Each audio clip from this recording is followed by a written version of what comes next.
Jean-Claude a vu ma pipe qui sortait de ma poche. Quand ça? Hier, et qui a disparu. Avant-hier, et qui a disparu.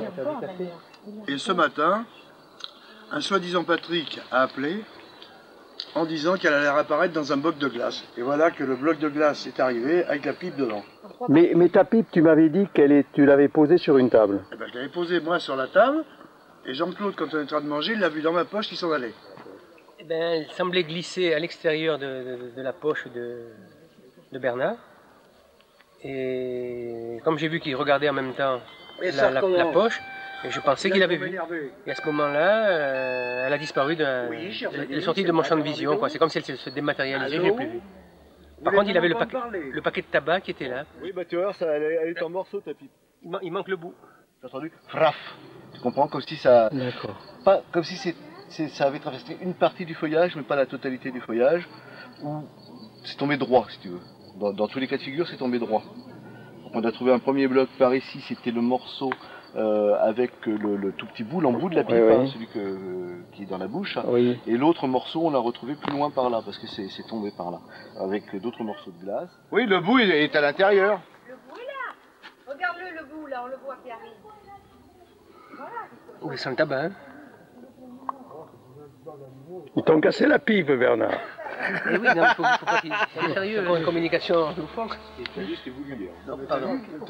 Allô? Oui, non, le fait loufoque. Une fausse communication, une semi-communication. Oui. Oui. Oui, on a bien reçu, merci. C'est Jean-Philippe, oui. Oui, oui. Jean-Philippe? Allô? Oui. D'accord. Bah, ben merci, on a reçu, oui, c'est bien tombé, comme ça je vais leur donner avant de partir les écrits de Virginie. Ça va. Merci. D'accord. Allez, je t'appelle, je te rappelle moi. C'est Jean-Philippe Chauveau là. Ah, c'est pas vrai. Ben non, hein, puisque les copines de la Fontaine. Vous allez vous faire engueuler, tu vas casser ma pipe. Oui, allô? Allô? Bon, je vous passe Jean-Claude. Allô? Oui, elle vient d'arriver, oui. Tu vois, il ne me parle pas, moi, il n'y a rien à faire. Non, elle est cassée, oui. Moi, mais... Oui. Non, elle se recolle. C'est le beau Patrick. J'en sais rien, moi, je ne sais pas si elle se recolle. Il faut attendre que ça fonde maintenant. Donc on devrait avoir la baguette magique de Jean-Luc. Ah bah je mets la baguette magique. Elle va arriver, D'accord. Sa baguette de chef d'orchestre. Moi, j'ai rien au fil. Est-ce que tu viens tout à l'heure? C'est pas le vrai. Ça va aller tout à l'heure. Et il coupe, après il coupe. Mais non, c'est pas le vrai. D'accord, c'est pas le vrai. Moi, je me comporte normalement. Oui, voilà, bien raison, Jean-Claude. Moi, je reste normal. Mais sinon, j'aurais le crack. Je t'assure, j'aurais le crack. Il a dit oui, bien. Non, non, mais... Ça a été glacé dans quoi? Dans un moule, Ouais, mais ça en a aperçu Virginie. dans un verre ou dans quelque chose comme ça. D'accord, tu penses ça? Bah, je pense ça. Moi aussi. C'est l'impression que ça donne, si tu veux. Dans un récipient, tout au moins, qui était. Non, mais là, on va était boire le rond. café. La pipe repose bien au fond. Tu vois, on sent le plat ici. Bernard, Dis-moi. regarde ta poche. Il paraît que Paul de Corse me dit qu'il avait, comme toi, dans la poche de sa veste, une bille d'acier. Paul Kilikini. Paul de Corse. Quel temps il fait là? Oui. Il est en Corse, là? Oui. Et comment il est Là, il au courant? regarde. Demande-lui comment il est au courant. Il regarde. Oui, j'imagine. Ben oui, Pourquoi Paul il a Tu vas me dire ça, tu vas me dire. Il faut qu'il croie que ce soit la vraie personne, sinon l'échange il se coupe. C'est pas le trouver. On le connaît lui dans le livre. Pourquoi il m'appellerait sur mon portable? Il n'a pas mon portable. Ça va. Alors qu'est-ce que je leur dis, Jean-Claude? Dis-moi ce qu'il faut que je leur Mais dise. tu leur passes. Je sais pas qui c'est. Bernard Bidot. Non, mais ça, c'est Ils le savent, l'énergie, tout ça. Ils le savent parce qu'ils sont là. Ils appellent d'ici. Non, mais j'aimerais que tu insistes. Insiste. Hein, j'insiste Non, un peu. passez-moi. Est-ce qu'il te parle? J'aimerais bien que vous me parliez. Tu peux me les Soyez passer, sympa. on sait jamais. Je te parle pas. Bon, je vous parle Passe à Jean-Claude. Tu me le passes, on sait jamais. Passe à Jean-Michel. Ils peuvent pas te parler. J'écoute. On n'écoute pas. Allez, avec passe les à Jean-Claude. Passe à Jean-Claude. Ouais, bon, j'écoute avec mon cœur. parce quand même. Passe à Jean-Claude. Allô? Oui. Non, mais c'est gênant. Pourquoi vous parlez pas aux autres? C'est pas bon que ce soit le faux genre. Je sais que c'est pas les vrais. Ça me gêne pas, moi. Hein, c'est pas... Moi, je fais comme si c'était où. Hein. Oui. D'accord. Non, on l'a pas, ta truc, mais d'après Patrick, on va la recevoir.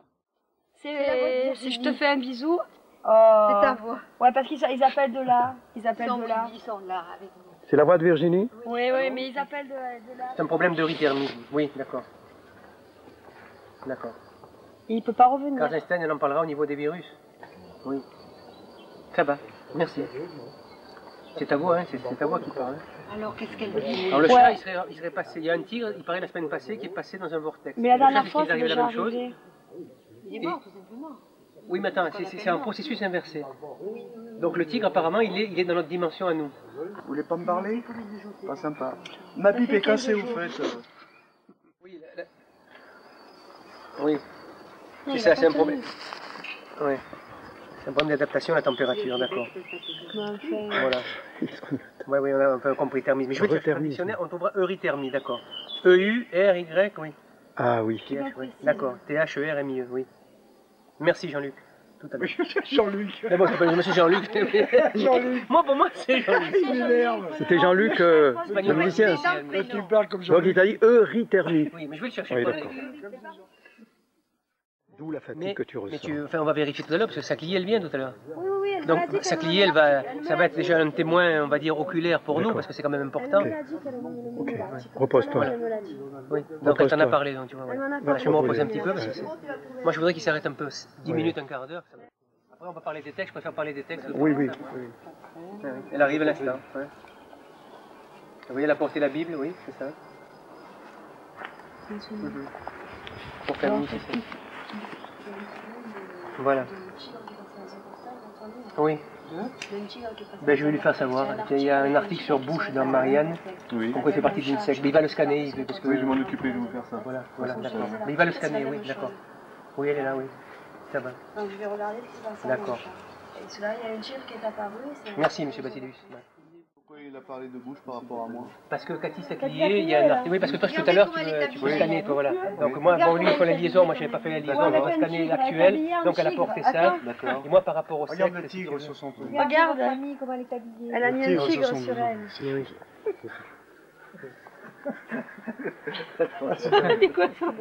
Ah, il est peut-être en moi, le tigre, là. Bien sûr. Mais alors, ils m'ont. Alors après les coups de téléphone, il y en a au moins 15. Moi, ils ne me parlent pas, bien sûr. Alors ça a été le faux Jean-Luc, ça a été le faux Jean-Philippe, ça a été le faux Patrick, ça a été le faux Olivier, ça a été le faux. Je sais pas quoi. Ça n'a pas arrêté, ça n'a pas arrêté, ça n'a pas arrêté. Ils m'ont démonté. Alors j'ai été me coucher pour dormir. Quand je me réveille, plus de lunettes, dis donc. Il m'avait piqué mes lunettes. Alors Jean-Claude, il se démonte pas, il suit le chat. Alors il suit le chat et c'est le chat qui lui a montré mes lunettes étaient en haut d'une porte. Donc je rentre réveiller Bernard parce que les discussions devenaient fort intéressantes. Quand soudain je vois un homme furieux qui me dit j'en ai plein le dos, il dit t'inquiète pas, Jean-Claude va faire amener les lunettes. Je vais chercher Jean-Claude. Nous rentrons dans la maison, je l'amène au salon où Bernard dormait. Jean-Claude me dit les lunettes étaient où? Je dis sur la table. Bon. On marche, on regarde partout si on ne voit pas les lunettes. Bon, on avance. Jean-Claude me dit, tu vois, la chatte, elle est là assise. Les lunettes seront très près de la chatte. Bon. On attend un peu, il regarde et tout à coup, il me dit, regardez les lunettes là, regardez, regardez, regardez. Tu les vois pas, Marilène? Regarde-les contre le mur, les voilà qui montent. Les voilà, les voilà. Pof. Il me montre la porte, je dis, regarde, elles sont au-dessus. Je veux attraper les lunettes, il me dit, attrape pas, elles sont sûrement très chaudes. J'attrape un torchon. Et nous faisons glisser les lunettes dans le torchon. Et la chatte était juste en bas. Et nous ressortons et nous amenons les lunettes à Bernard, qui était rassuré, parce qu'il pouvait enfin y voir. Le téléphone sonne, et un message au téléphone nous disant que... N'oubliez pas que la vraie vision, c'est l'art de voir les choses qui ne se voient pas. Voilà, n'oubliez pas que la vision, c'est l'art de voir les choses qui ne se voient pas. Et le sac, tu l'avais fermé avant, toi? Il était fermé. D'accord, comme tout à l'heure, quand tu as mis tes voix. Alors vas-y, ouvre-le. J'ai ouvert. Alors d'abord j'ai pas vu. J'ai fait peler. Ah mais qu'est-ce que c'est ça? Et là j'ai compris que c'était la fameuse baguette. La baguette magique de tout à l'heure, comme nous avait annoncé. Ce journaliste, c'est quand même curieux parce que quand j'ai ouvert le sac, je l'ai pas vu. Bon, enfin, c'est peut-être moi qui l'ai pas vu aussi. C'est moi que tu parles, c'est pas les chasseurs, c'est les vortex. Peut-être qu'elle s'est manifestée au moment où tu as plongé la main. La sienne qui est arrivée. Eux, ils... Il fallait qu'ils mettent une étiquette pour expliquer. Tu le sauras que demain si c'était la sienne. On peut l'appeler. On peut l'appeler? Oui, je vais l'appeler. Tu vois les petites étoiles là? Je ne sais pas si tu les vois, il y a des petites étoiles. Oui. Et bien ça, souvent elles se manifestent, ces petites étoiles, elles arrivent, elles apparaissent. Elles peuvent se coller sur ton visage, sur ton nez. Ah oui, oui, oui. Ça arrive assez Ces souvent. petites étoiles un peu qu'on utilise pour des maquillages, non? Oui, je pense. Celle-là est assez grosse. Elles sont assez grosses hein, quand même. Ah oui, oui. Et elles apparaissent comme ça sur Oui, le oui, visage. souvent. C'est apparu avec Christian Massé à Melun, à Paris. Il y en a eu une gerbe qui est arrivée. Et l'autre jour au couvent avec Jacqueline, il y en a une qui est venue se poser sur mon front, qui s'est collée. Viens voir. Dis-moi comment ça s'est passé là. Comment ça s'est passé? Eh ben, j'étais en train de téléphoner. Où tu étais? J'étais là en train de téléphoner avec Jean-Claude, et puis à ce moment-là, j'ai senti le sac qui me tombait sur le dos. Tu étais là. Là, j'ai senti le sac qui Tu téléphonais là? Oui, je téléphonais. Et puis avec Jean-Claude, tous les deux, et Jean-Claude m'a dit tiens, ben, c'est un sac, qu'il est ce sac. Sur le dos, tu l'as reçu. Ouais, et les affaires sortaient du sac. On les a remis dedans, on a remis le sac là. Et... Elles sortaient du sac en vrac, les affaires? Oui, comme ça, glissaient quoi. Tu les as remises dedans. Moi, je l'ai toujours vu fermer, mais on l'a pas vu pareil. Il y avait le prospectus, les prospectus après, dedans? Ah, moi, j'ai pas vu de prospectus. J'ai pas vu de prospectus. J'ai pas vu de truc bleu comme ça, rien du tout. Ah non, Et qu'est-ce que tu as fait après alors? C'était placé par-dessus. Hein. J'ai pas vu, Et qu'est-ce que tu as fait? Moi, j'ai rien fait, c'est l'autre, je crois qu'il a remis le sac là. Tu l'as Oui, replacé, tu l'as replacé là. C'est ça. Et après tu es sorti, Bernard? Oui, tout, je suis sorti. Et tu es allé avertir Sylvie? Oui, j'ai fait demander C'est toi? à qui est-ce qu'il y avait... Ah ouais, j'ai entendu, oui. Et tu es venu à ce moment-là? Voilà. Je suis venue, je te dis, je l'ai posé là. Ils sont venus. J'ai ouvert. Et Il n'y avait pas les prospectus, toi, Bernard, quand tu as tout remis? J'ai pas vu, tu sais. bah, t'aurais dû les voir parce qu'attends, ils étaient comme ça, tiens. Tu vois, ils étaient comme ça. J'ai pas vu. Moi, j'ai l'impression, j'ai fait ça et tu voyais que ça. Donc, obligatoirement, tu les aurais vus, enfin, à mon avis. C'est un répondeur que j'ai.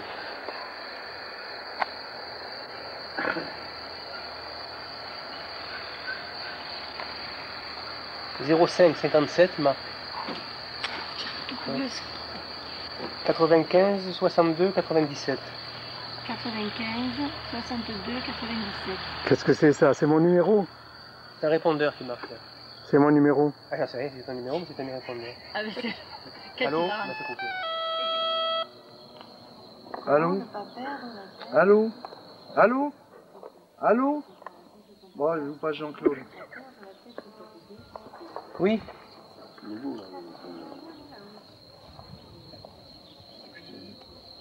Puis galop de cheval.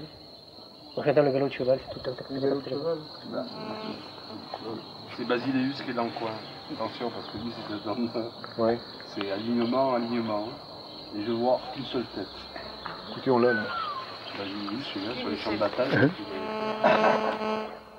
On l'a en main libre, donc on l'entend. Bon, ton main libre, tu l'as fait 2 fois. Attention, attention. J'entends des voix.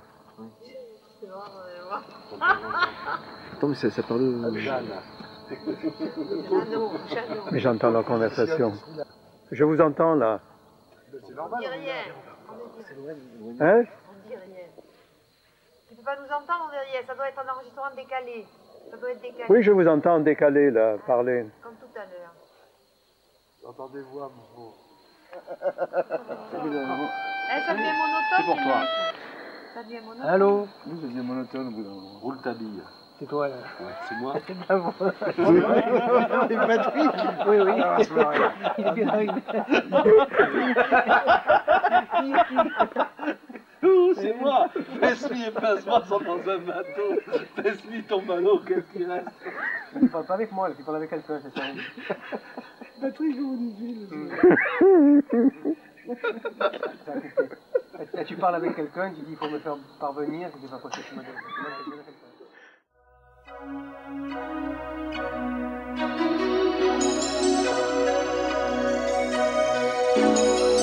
Du fait de tant d'espoir, voués au pilori, elle s'en vient l'histoire, demander un sursis, une trêve, le temps de bien cerner enfin le pourquoi, le comment, du début, d'une fin. En marge des fléaux qu'on dit à notre porte, au nom des idéaux que la morale apporte, si la planète Terre doit une fois de plus endosser la colère de quelques dieux déchus, devenons les titans de l'amour et en cœur, débusquons de l'instant ce qu'est l'ordre intérieur, irradié du cosmos par la même lumière, celle de la symbiose qui régit l'univers. Pas de religion pour canaliser la foi, de politique pour cadencer notre pas, pour vivre sans entrain, sans désenchantement, la mort du quotidien, dérisoire bilan. Sans doute que lassés de nous sentir sereins, les démons du passé passeront leur chemin, négociant par ailleurs leur triste destinée, laissant à d'autres fleurs le soin de s'exhaler. Et tous nos faux besoins, insatiables envies, connaîtront le déclin en le corps de l'oubli. Et petit à petit, l'ennui cédant le pas, se verra interdit de séjour ici-bas. Et se reconstruira ainsi à notre insu ce que fut autrefois, ce qui fut le début, ce qui a précédé, ce qu'aujourd'hui nous sommes, espèce inachevée que l'on appelle l'homme. Au terme de la vue, de la métamorphose, en la forme et le but du bon ordre des choses, le verbe est par défaut, le temps limitatif se conjuguera au présent définitif.